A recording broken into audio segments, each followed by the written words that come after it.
आदरणीय साथियों एवं आदरणीय बहनों, प्रणाम। केवल भोजन को पकाने का तरीका ही मायने नहीं रखता, यह भी देखना होता है कि आप उसे किस रूप में परोस रहे हैं। अच्छे संप्रेषण से एक संबंध पोषित होगा और अनुपयुक्त संप्रेषण संबंध को पूरी तरह से तोड़ करके रख देगा। बात को साफ तरीके से कहना कभी समस्या नहीं बनता, पर जब हम उसी बात को विवेकहीन तरीके से अथवा मन में कपट रख करके अथवा मन में अन्यथा भाव रख करके प्रकट करते हैं, तभी समस्याएं पैदा होती है। हमारे यहाँ एक कहावत है और सभी लोग इसको समझ सकते हैं कि जैसा खावे अन्न वैसा होवे मन, जैसा पीवे पानी वैसी होवे वाणी। बरसों से सदियों से ये कहावत प्रचलित है। ये कहावत यूं ही नहीं बनी है। और भोजन का जहां तक सवाल है, तो आप कितना भी स्वादिष्ट भोजन बना लें, यदि आपने उसको सही ढंग से परोसा नहीं, जिन लोगों को भी आप भोजन कराना चाहते हैं, बहुत आत्मीयता से, स्नेह से, अहोभाव से, वात्सल्य भाव से आप यदि भोजन नहीं कराते हैं, तो वो कितना भी स्वादिष्ट भोजन हो, शरीर को वो उस तरह का पोषण नहीं दे सकता। फिर अन्न कहां से आया, कैसे पैसों से आया, आपने जो भी कमाया, जैसे भी कमाया, लेकिन भोजन हमेशा आपकी गाढ़ी मेहनत की कमाई का होना चाहिए। यदि आपने गाढ़ी मेहनत की कमाई का भोजन नहीं किया और चोरी का, हरामखोरी का, या लोगों को लूट करके, लोगों को दुखी करके, लोगों को आहत करके पैसा वसूला और उसका भोजन किया, तो वो कहीं न कहीं आपको बीमारियों में दिखेगा, वो कहीं न कहीं निकलेगा।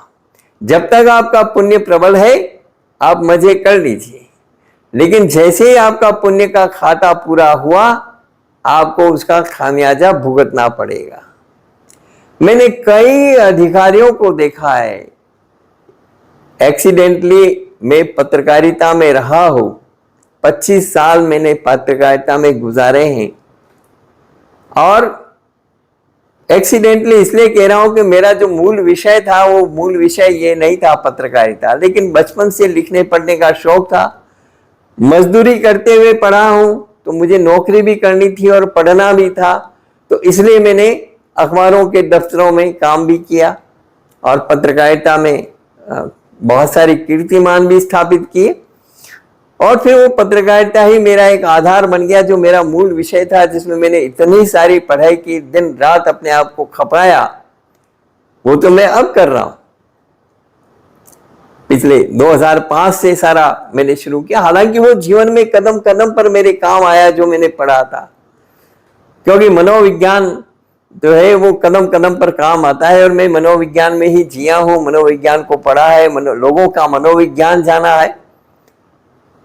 तो मैं आज ये मन की बात कह रहा हूं कि आप जो भोजन बनाते हैं, खरे पैसे से, खरी कमाई के पैसे से, गाढ़ी मेहनत के पैसे से भोजन बनाइए, वो अनाज लाइए, उससे बहुत दिल से क्रोध करते हुए भोजन बनाना, क्रोध करते हुए किसी को भोजन खिलाना, मन में अन्यथा भाव रखते हुए भोजन किसी को खिलाना, वो कभी न कभी बीमारियों का कारण बनता है, वो उतना पोषक नहीं होता। यदि आपको अच्छा पोषण देना है, यदि आपको जीवन में सफल होना है, तो संप्रेषण की कला और भोजन परोसने की कला, ये दोनों आना चाहिए।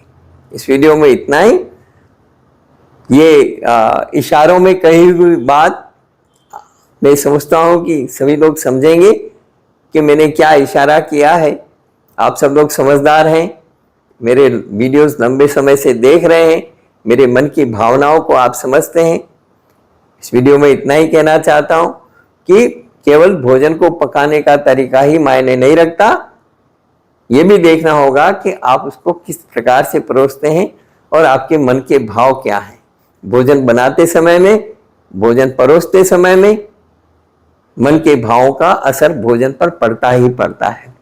उसी तरह से आप कोई भी बात जो कहना चाहते हैं, अच्छा यदि आपका संप्रेषण है, आपने बातों को उपयुक्त ढंग से कहा है, तो वो निश्चित रूप से असर करती है। दिल से निकली है यदि आपकी बात, बनावटीपन नहीं है, अहंकार नहीं है, पूरी विनम्रता और विवेक से आपने कुछ कहा है, तो वो आपको निश्चित रूप से वो असरकारक होगा।